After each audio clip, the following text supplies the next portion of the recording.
여러분, 하나님이 기도하라 하신 이유가 뭘까요? 오늘 본문에서도 세 번이나 반복해서 명령하셨네요. 구하라, 찾으라, 두드리라. 왜 기도하라 말씀하셨을까요? 첫째는 주고 싶어서, 너무 주고 싶어서 그런 겁니다. 본문 11절에 말씀하지 않았습니까? 악한 자라도 자식에게 좋은 것을 줄 줄 알거든 하물며 하나님이겠느냐. 너무 주고 싶어서. 여러분, 하나님이 얼마나 우리를 사랑하실까요? 독생자를 주실 만큼. 그렇지 않습니까? 사랑하면 막 주고 싶습니다. 다 줘도 아깝지가 않습니다. 그래서 하나님이 기도하라 말씀하신 이유, 주고 싶어서, 너무 주고 싶어서입니다. 그런데요, 그럼에도 때로는 늦게 응답하실 때가 있습니다. 그렇지 않습니까? 하나님이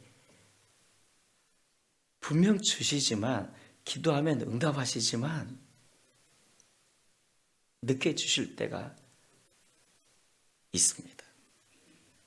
이유가 뭘까요? 응답이 너무 빠르면 교만해질 때가 많거든요. 교만해질 때.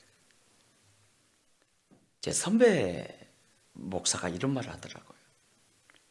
한국의 능력의 종들은 다 사라졌다면서. 이유를 물었더니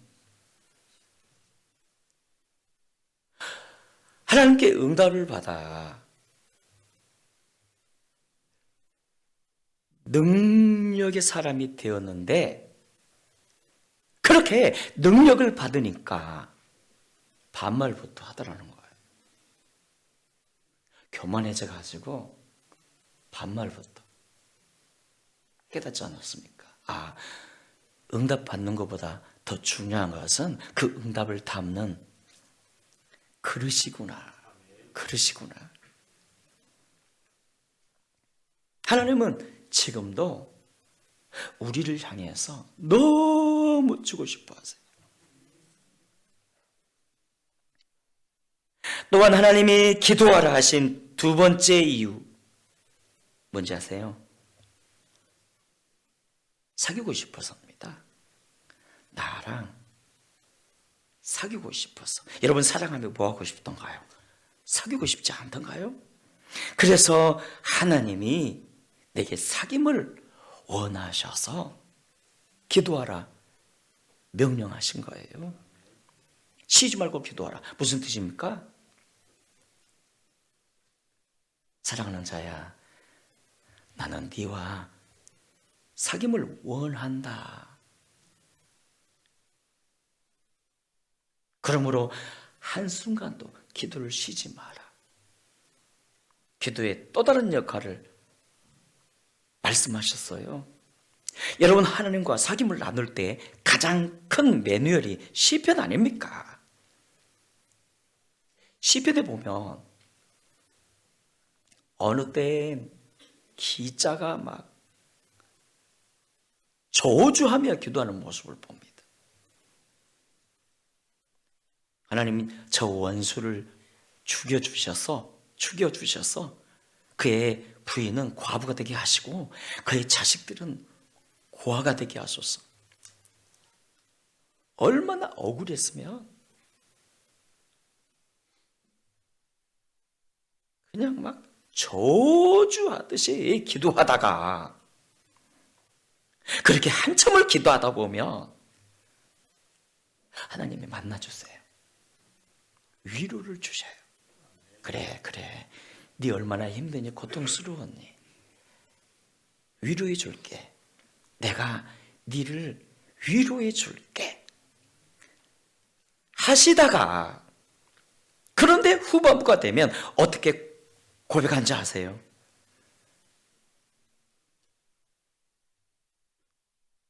내가 문제입니다. 아버지, 내가 덜 깨워져서 그렇습니다 하면서 엉엉 웁니다. 엉엉. 여러분, 기도는 사귐 아닙니까? 기도로 분노도 털어놓고요, 아픔도 털어놓고요. 응? 그러다 보면 하나님의 마음도 알게 되고 하나님과 더욱더 친해집니다. 그렇지 않던가요? 기도하라 하신 이유, 우리와의 사귐을 위함입니다. 사귐. 또한 기도하라 하신 세 번째 이유, 함께 일하고 싶어서입니다. 함께 일하고 싶어서. 우리가 기도할 때 하나님은 일하시거든요. 따라합시다. 내가 기도할 때 하나님이 일해 주신다. 그렇습니다. 여러분, 에레미야 33장 1절에서 3절까지 우리 큰 목소리로 합독해 보실까요? 시작.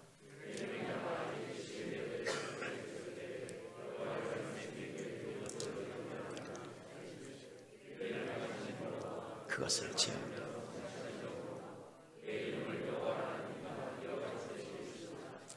너는 내게 부르짖으라. 내가 내게 알지 못하는.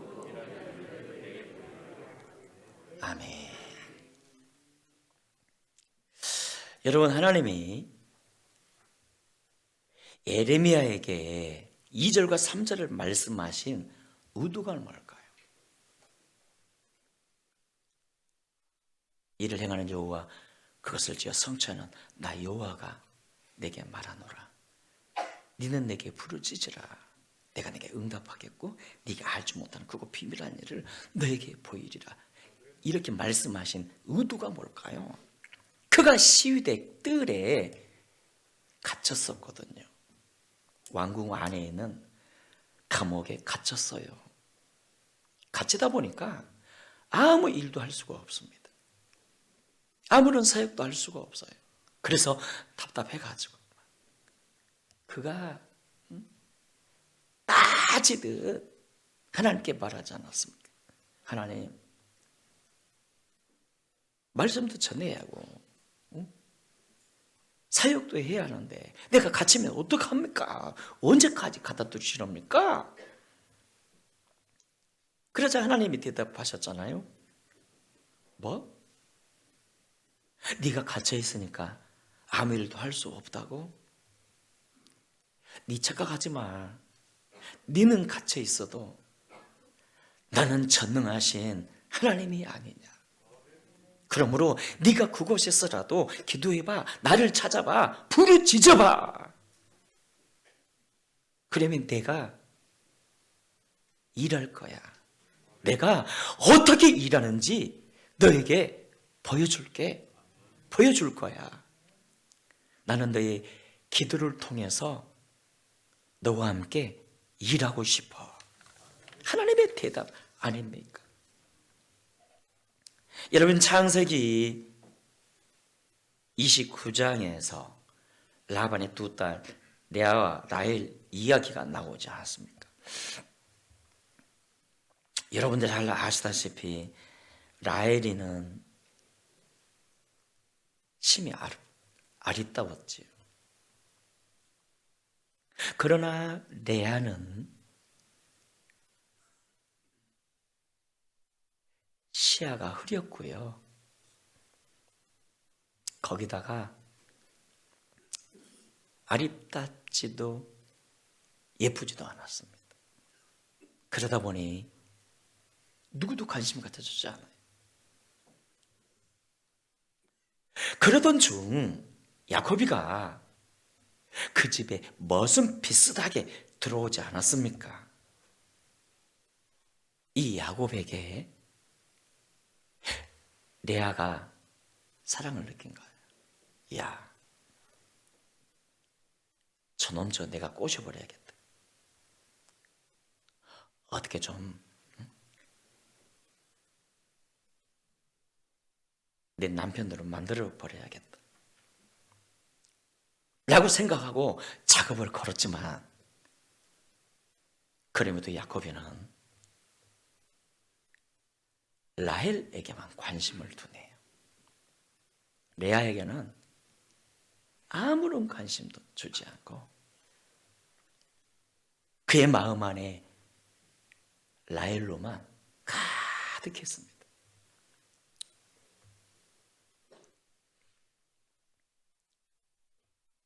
결국 레아의 아버지가 라반이죠.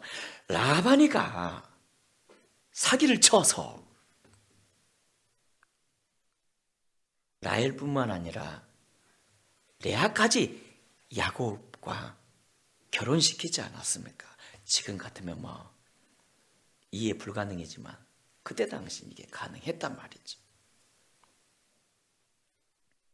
그런데요, 그럼에도 야곱의 마음에는 라헬뿐입니다. 라헬. 레아에게 관심도 갖지를 않아요. 그것이 레아에게는 엄청난 상처가 되지 않았습니까? 슬픔이었어요.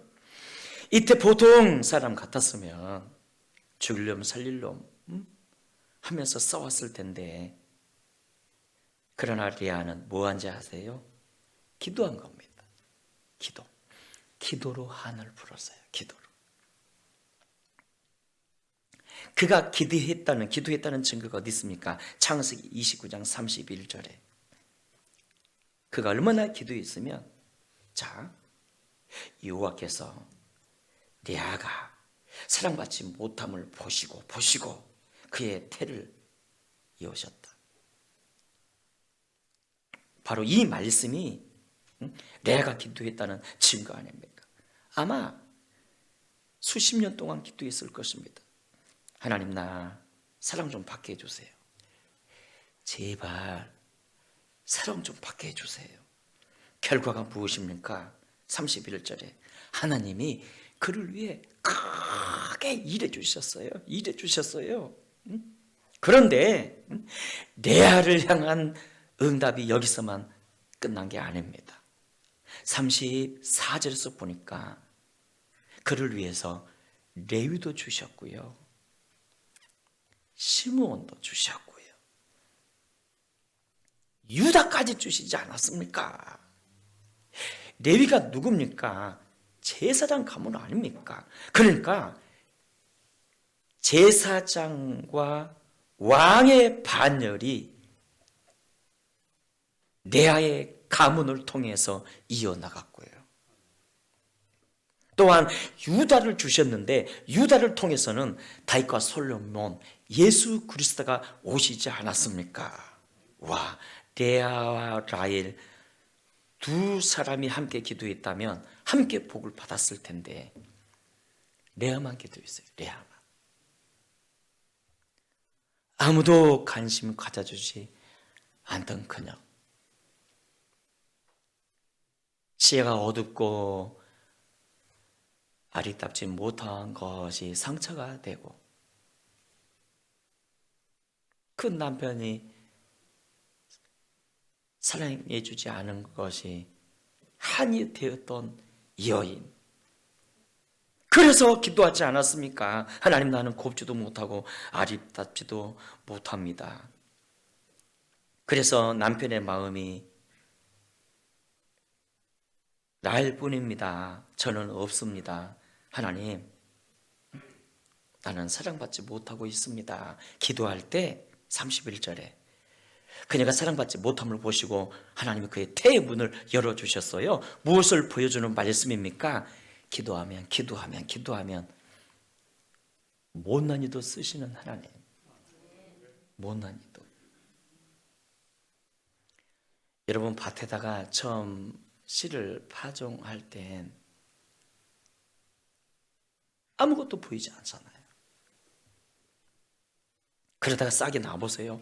막 드러나지 않습니까? 기도도 마찬가지입니다. 처음 기도할 땐, 파종할 땐 별 표시가 나지 않지만, 그런데 나중에 싹이 나보세요. 엄청난 차이가 있습니다. 그래서 기도를 명령하신 이유, 하나님이 큰 일을 행하시기 위함 아닙니까?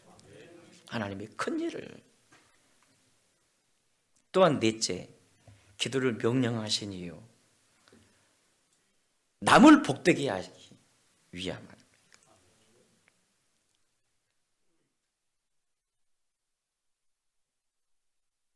남을 복되게 하기 위해. 오늘 본문에서 예수님이 7절부터 쭉 기도에 대해서 말씀하시다가 갑자기 12절에서 그러므로라는 접속사를 사용하지 않았습니까? 자식에게 좋은 것을 주시지 않겠느냐? 그러므로 대접하라. 무슨 뜻일까요? 기도로 남을 대접하라는 것입니다. 그것이 기도 응답의 첫 번째 목적이라는 것입니다. 여러분, 우리는 제사장들 아닙니까? 그러므로 남을 살리는 사람들입니다. 기도로 남을 살리고 교회를 살리면 내가 삽니다. 내가 복을 받습니다. 이제 말씀을 맺습니다. 사랑하는 여러분, 하나님의 기도를 명령하신 이유가 뭐라고요? 첫째는 주고 싶어서입니다. 너무너무 주고 싶어서. 둘째는 사귀고 싶어서. 기도하면 하나님과 친해지거든요. 셋째는 나의 기도를 통해서 큰 일을 행하고 싶어서. 넷째가 가장 중요합니다. 기도하신 이유, 남을 복되게 하기 위해서. 따라합시다. 남을 복되게 하기 위해서. 이희돈 박사가 이런 말을 했습니다. 10시간을 혼자 뛰는 것보다 하나님이 한번 만져주시는 것이 훨씬 더 낫다. 여러분, 한 해를 마무리하면서 하나님께 기도로 마무리하시면 어떨까요? 회개도 하시면서 새해에 대한 지혜를 묻는 것입니다. 그리고 능력을 구하는 것입니다. 하나님, 새해에는 나를 향한 하나님의 계획이 뭡니까? 가르쳐달라고 기도하시고요. 하나님께 지혜를 구하면서 내년을 승리로 준비하는 우리 모두가 되시기를 바랍니다.